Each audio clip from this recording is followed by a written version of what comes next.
So you just bought a brand new monitor which says that it has higher screen refresh rate for smoother using experience. Maybe it says on the box like 75Hz, 90Hz, 120Hz, 144, etc. While your old one probably has a standard 60Hz refresh rate. After you set up the new one, it will be like taking DMT.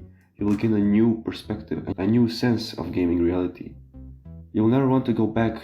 Okay, but how can you see if your monitor is configured at a higher refresh rate? And if it isn't, how to change it? Well, it is quite simple actually. You just right click on your mouse. Now open display settings. From there, head on to advanced display settings.